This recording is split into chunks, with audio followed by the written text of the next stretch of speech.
جشن سده چون عیدهای نوروز و مهرگان یکی از جشنهای بسا قدیمه تاجیکان می باشد.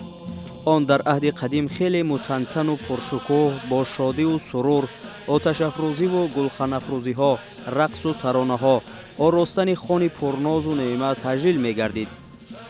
چون سخن در باب جشنواره ها می رود، برای انسان ها است جشنواره ها.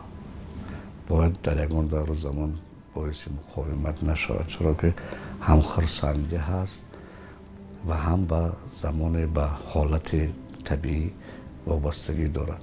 در مناسبت با تیرگان و با مهرگان و با نوروز مردم آمد ضبطکاران اول ضربه را به جشن سده زدن، چرا که جوهر اساسی عنعنه‌های ملی ما با صورت سخت مربوط است. من از قرائت یک بیت مشهور منوچهر دامغانه سر کردم که و اینک بیامد است 50 روز پیش طلایه نوروز نوبهار. این بیت از 3 جهت مهم، نه فقط از نظر هنر شاعری بلکه از روی مضمون. مثلا پیش از همه اشاره میکند به همبستگی نوروز و جشن سده، رابطه درونی این جشن ها. یعنی ما 3 تا جشن داریم در قدیم که همش طبیعت کرده وابسته و همین 3 جشن از آغاز به هم رابطه درونی داشتند. این جشن 3 گانه از هم جدا نیستند، یعنی رابطه درونی دارند از جهت مضمون، از جهت حوادث طبیعی و هاکذا. یعنی همبستگی بهار، تیرماه و زمستان یکی پس دیگری می آید. گپ درباره مقام آتش می رود، ماهیت آتش می رود در زندگی نامه انسان ها.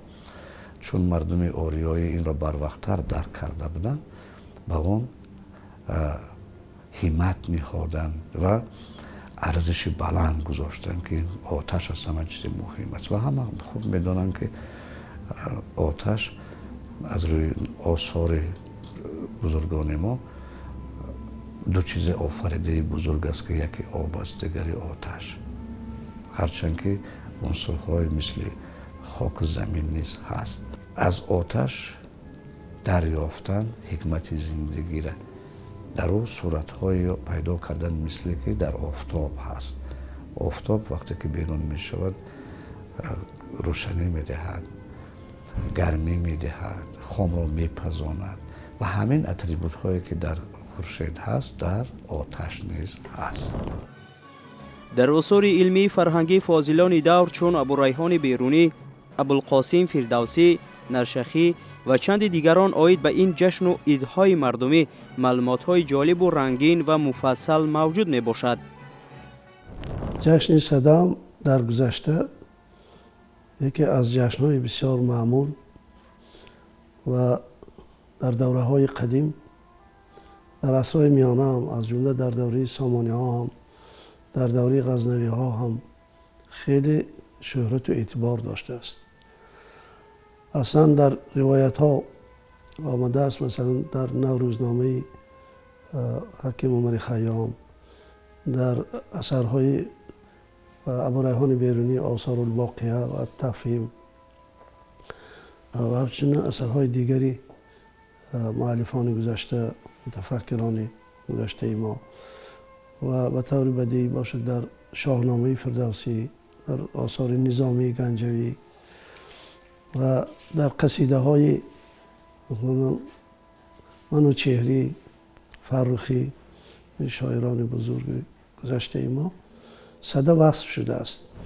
ارزش‌های فرهنگی این جشن در تاریخ تمدن ما، در ادبیات خطی ما بسیار رنگین تصویر شده است، از جمله در میراث ادبی ما، تاریخ ما، در فرهنگنامه‌های تفسیری هم صدا همچون یکی از جشنهای مهم توصیف و بررسی شدن و گفتن جایز است که زمینه های سرچشمه‌ای جشن صدا هم در ادبیات ما، در میراث فرهنگی ما جایگاه استوار دارد.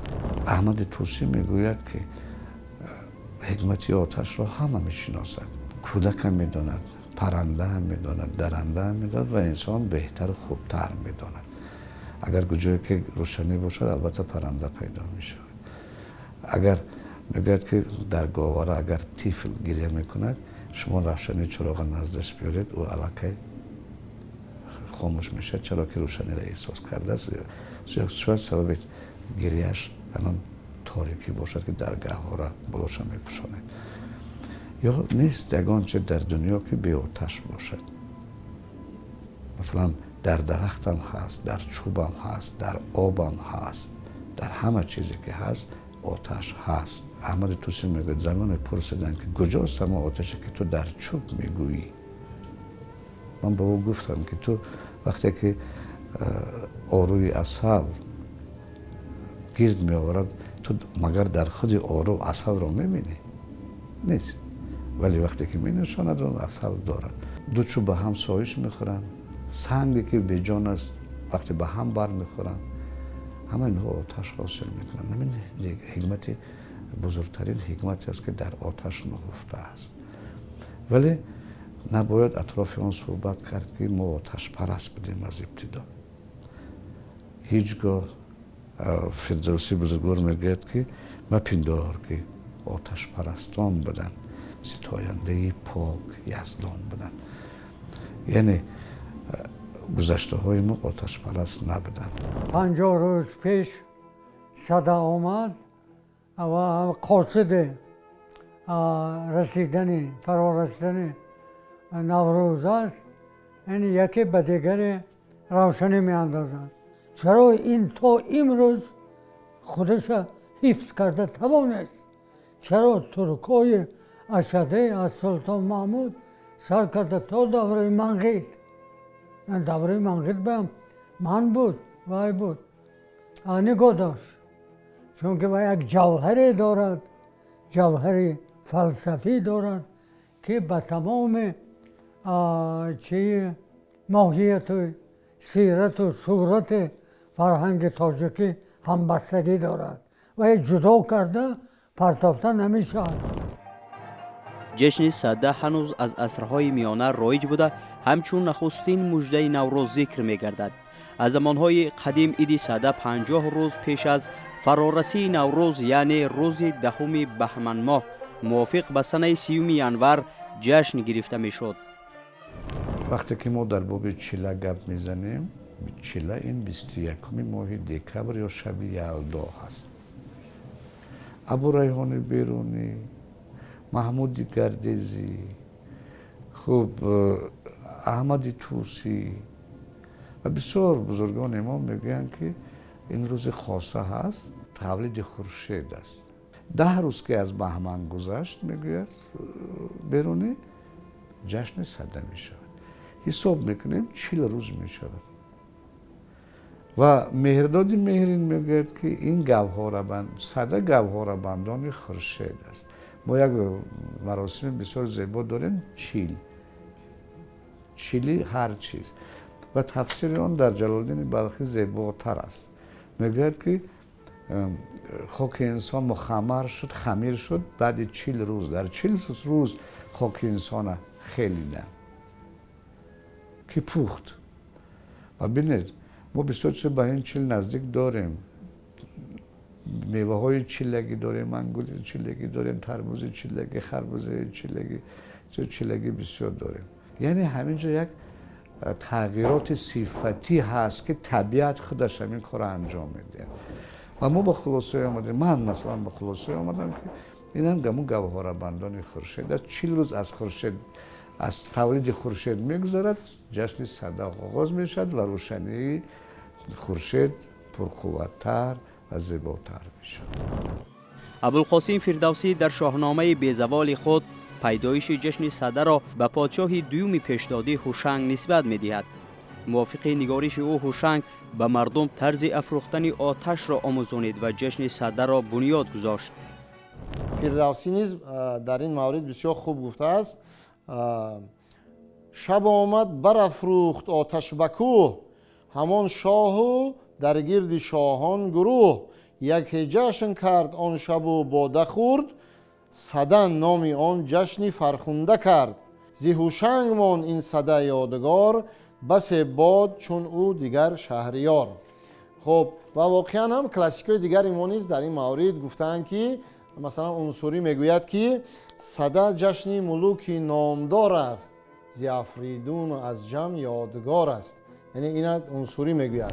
وقتی که سردی های سخت از بین می رفته است و روشنایی همچون یک مژده نوروز، بعد از گذشتن سردی های سخت هوا اندک نرم می شده است در مابین زمستان، این امید را برای بهبودی روزهای نیک و مردم القا می کرده است. بنابراین آن را مثلا 50 روز، 50 شب و 50 روز تا نوروز ماندن جشن می گرفتند. این جشن را جشن سده ناماندند. عنعنه و رسم و آیین‌های مردم اوریا تبار تاریخ بیش از 5000 ساله دارند. رسم و آیین‌های قدیمه بیشتر در جشن‌های تا به امروز باقی مانده از قبیل شب یلدا، سده، نوروز، مهرگان و غیره تجسم یافتند. همه چیز مربوط میشد به آفتاب. یعنی من گفتم به آفتاب، یعنی ببینید که بزرگان ما، گذشتگان ما آنقدر بزرگ بودند که گذشتگان ما میدانستند که آفتاب کی تولد می شود. یعنی جشن یلدا را روزی 21 دکبر با شب 21 و 22 شب یلدا، شب درازترین زمستان حساب میکردن. شب درازترین دقیقه به دقیقه گذشتگان ما حساب میکردن، میدونستن که همین شب درازترین زمستان است و بعد از این روزها دراز میشن. واقعا هم آفتاب که تولد شد روزها دراز میشوند. این یک حکمتی بسیار بزرگ دارد. مثلا حادثه استرونومی توقف زمستانه آفتاب و توقف تابستانه آفتاب.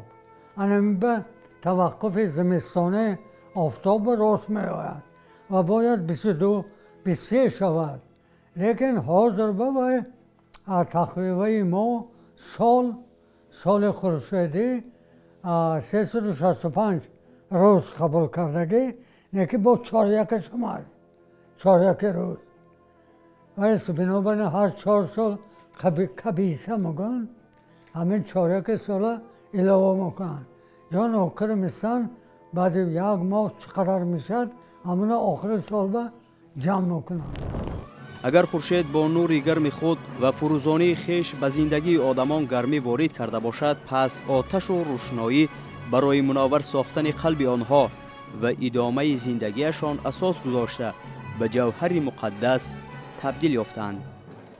سده پیش از همه کشف آتش و مقام آتش در جهانبینی و تاجیکی و ایرانی، مقام آتش یعنی این فقط رمز گرمی و روشنایی نیست، رشد طبیعت و جامعه. اصلا گرید این سوی جشن سده جشن آغاز تمدن زراعتی تاجیک، رمز آغاز چست تمدن زراعتی. نوروز و سده و مهرگان همش با همین اوی فرهنگ دوره تمدن زراعتی با هم پیوسته. تمدن ما زراعتی که وی به نقش اساسی آفتاب میبازد، چون که آفتاب میبرد گرمی، نور و دهقان کار سر میکند و ما زراعت میکاریم و همش مواد زندگی، بیدار شدن زندگی و غیرت آدمه. بنابراین نوروز فرزن و فقط بیداری طبیعت نه و بیداری تمدن. شاعر ما کمال نصرالله میگوید که بینگر صده ما را از 100 صده می آید، بنیاد جهالت را آتش زده می آید. انا اکنون فکر دومی محققان ما روشن رحمانی عبدالجبار رحمانов در مقاله خود قید میکنند که صده از واژه سند است. این سند معنیش آتش است و واقعا هم امروز میبینیم که در تاجیکان یک واژه صندلی است. نمونه های صندلی میدونید تاریخ تقریبا در حدود امروزه تاجیکستان تاریخ 5000 ساله داره. وقتی که علمان سن پتربورگ در کانگرتوت ناحیه دنقره سر و کار گرفتن به این یافتن همون نشانه هایی که صندلی ها هستن و همون صندلی ها ابتدای تنورهای چکدانهای تاجیکی هستن. بعد در اینجا به خلاصه آمدن که 5000 سال پیش مردم ما تنور را میدونست. حس کردن یک نوع نمیگن رام کردن آتش مردم یاد گرفتن.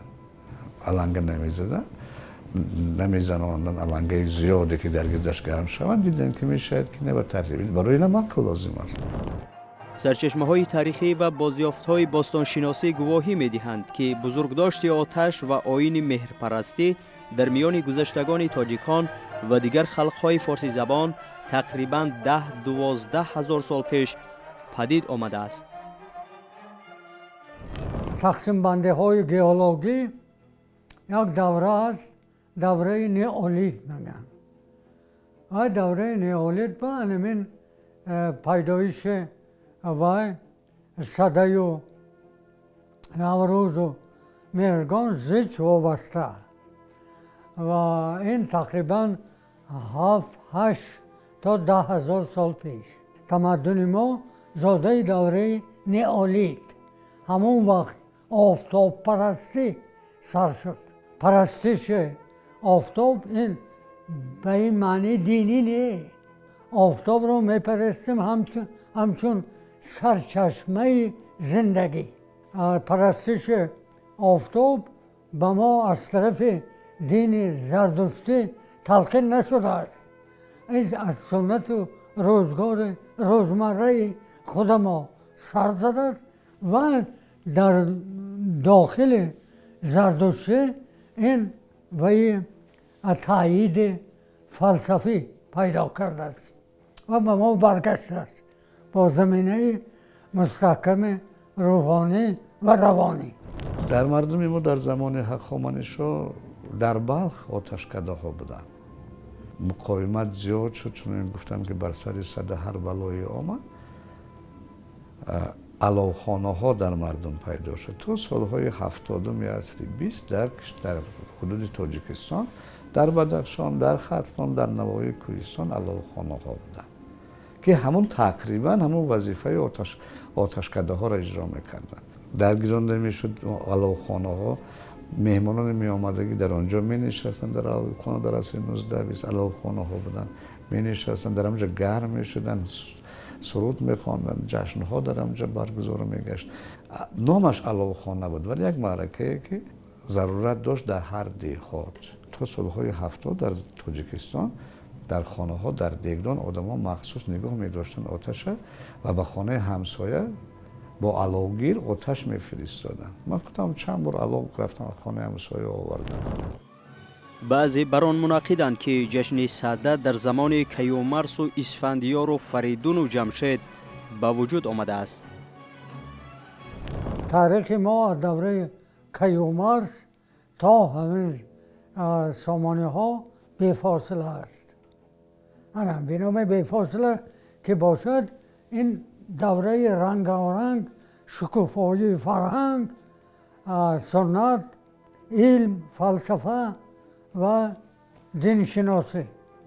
من به از همین جهت بسیار مهم که ما این خیلی تقسیم بندی تاریخ فرهنگی نپذیریم.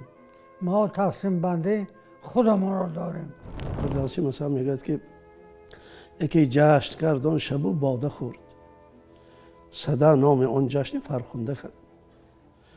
زی هوشنگ ماند این صده یادگار، بسی باد چون او دیگر شهریار. کذابات کردن جهان شاد کرد، جهان بنیکی از او یاد کرد. یعنی کار آبادی و جشن اینا بود که از هوشنگ یادگار ماند، تا امروز جهانم بنیکی او را یاد میکنند. فردوسی گذشته و آینده را وابسته بودنی همین کارهای نیک را و یاد نیک را از کارهای نیک خیلی خوب در همین دو مصرعش هم بیان کرده است. یا که مثلا منوچهری از قصیده سرایان بزرگ من دور مثلا میگه که جشن صدا امیرا رسمی کبار باشد. یعنی بزرگا این جشن در اون وقت خیلی محتشم قید میکردند.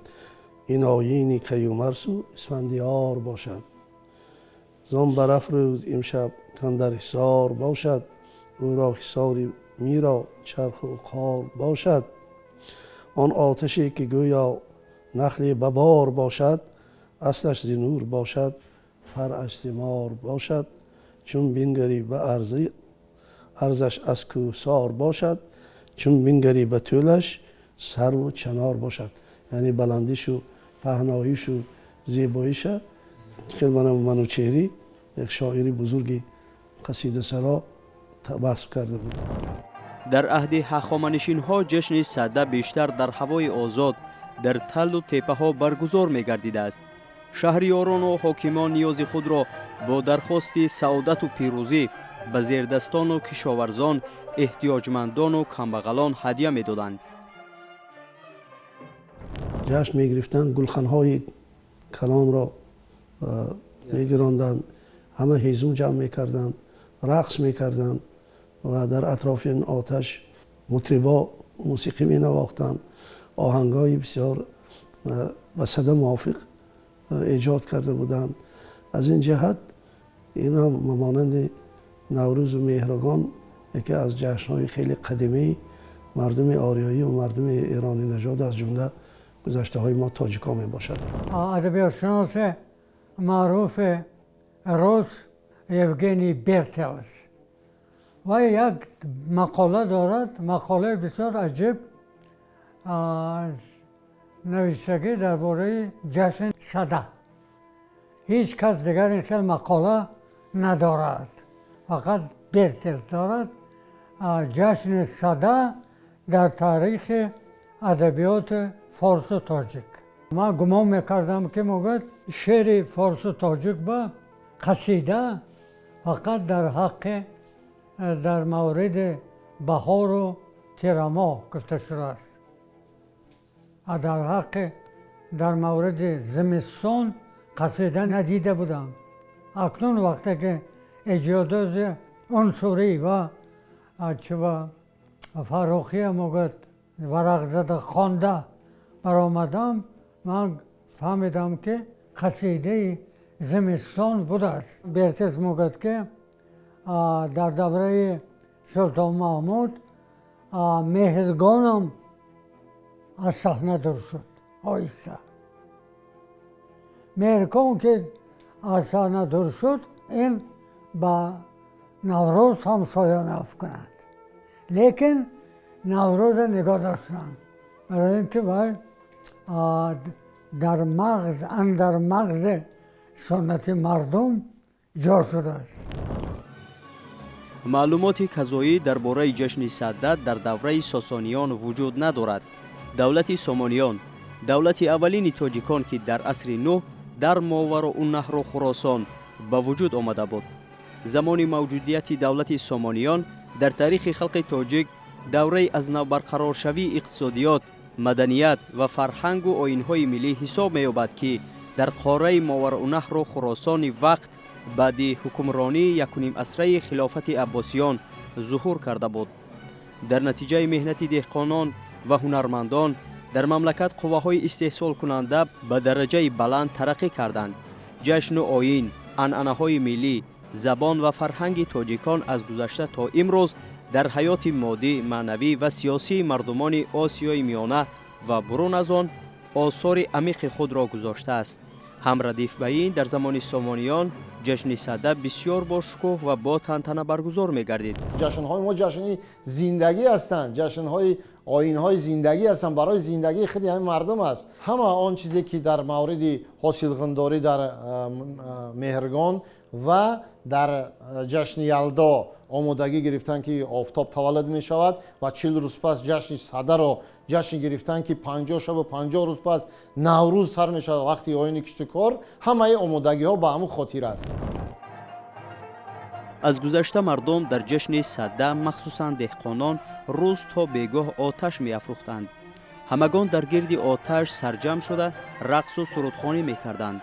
از همین روز عبارت دهقانان به کشت و کار بهاری آمادگی دیده باغ و درختان را به ترتیب می درآورند. حشرهای نهالشینانی تشکیل می دهند. به زمین ها یخاب می مانند، تخم سرحاصل جستجو می نمایند.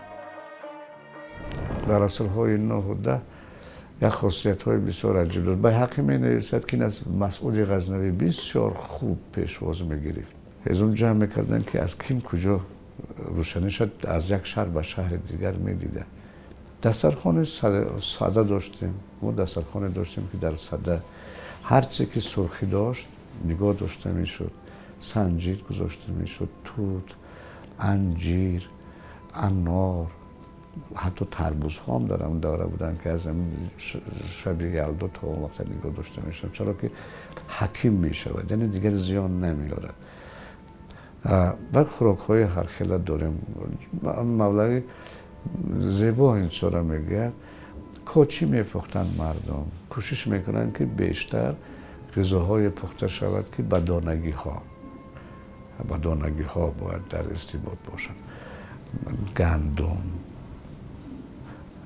نسک، نخود، لوبیا،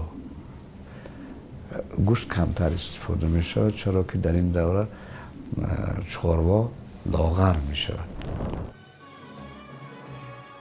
جشن صده به جشن‌های سنتی تاجیکان چون مهرگان و نوروز هم ردیف و هم شبیه می باشد.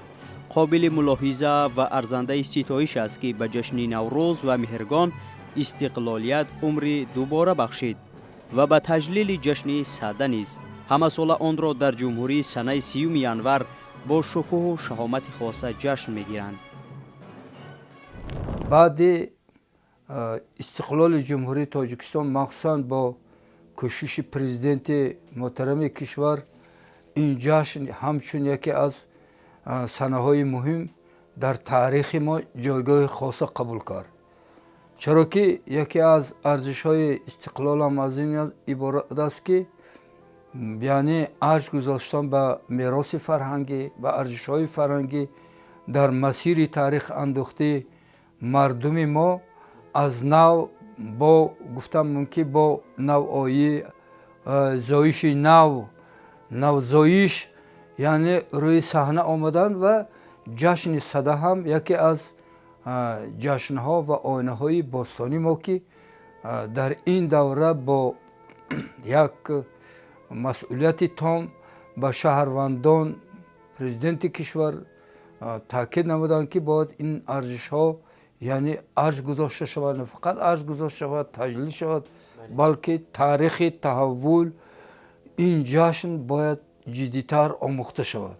در دوره صاحب استقلالی ما برای خودشناسی ملت ما پیشوای ملت ما محترم محمد رحمان و گذشته ها بسیار اعتبار دادند، از جمله به نوروز و مهرگان و صده و از جشن های گذشته.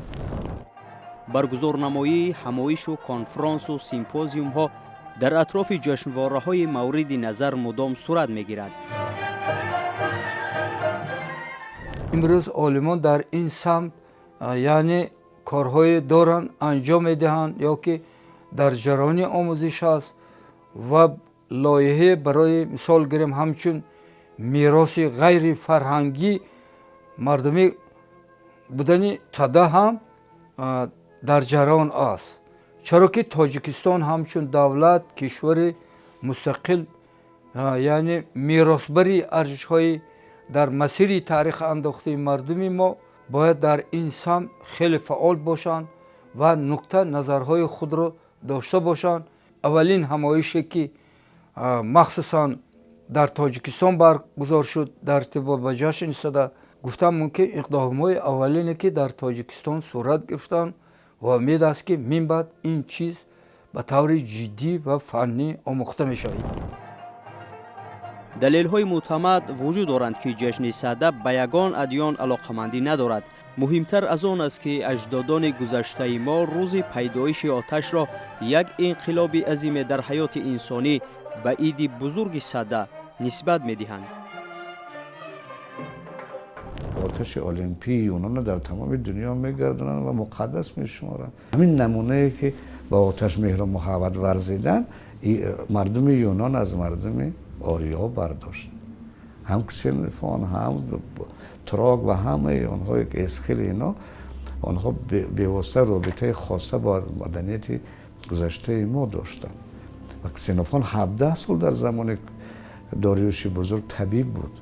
یعنی اینها گرفتن و بردن. ما به همین پهلوها باید توجه کنیم که چرا ما جشن سده را که مظهر اساسی آن آتش است قبول کردیم. یعنی با سده همچون نمونه بزرگ جشنواره با وسیله او به آتش ارج نهادیم که تمام انسان همین کار میکنن. بعد گرکلیت همین گپ گفت اساس هستی انسان ها، اساس هستی گفت آتش است. و حاضر میبینید که انسان اگر در بدنش گرمی نداشته باشد مرده است. همون کشتی های کیهانی که با آسمان پرواز میکنن با وسیله گرمی از حد زیاد حرکت میکنن. تکنیک امروز هم با وسیله آتش حرکت میکنن. کجا که آتش نیست. آبی که بسیار غلیان دارد، طغیان دارد و آتش دارد. و باید ما با جشن سده از کدام نگاه کنیم، یعنی نظر کنیم و تاریخ تحول این جشن رو با مردم به جامعه معرفی کنیم و برای برابر معرفی کردن در این زمینه تحقیقات های اکادمی هم باید روی صحنه بیاد. البته این چیزها در جریان آموختن وسیع سرچشمه های تاریخی و بازماندن مثال گیریم سنت های آن در فرهنگ امروزی ما، این چیزها مورد بررسی باید شود. تاجیکان که ما میراث بری اساسی آن هستیم این جشن را استقبال میکردند، قید میکردند و امروز ما با احیا کردن این جشن بزرگ یک بار دیگر احترام خود را به گذشته ها اظهار کرده از طرف دیگر در مسئله خودشناسی خودآگاه ریشه های خود را باز عمیق‌تر می آموزیم. جشن سده جشن مبارک است، میراث بزرگ است. ما باید آن را نیز تجلیل کنیم و به همین واسطه گذشته های خود را فراموش نکنیم و برای آیندگان این را نیز به میراث گذاریم. جهانی شدن جشن آیین‌های ملی تاجیکان در قبال نوروز و همرأیی و دستگیری پیدا نمودن مهرگان و سده شایسته تحسین و باعث افتخارمندی هر یک فرد بیداردل ماست.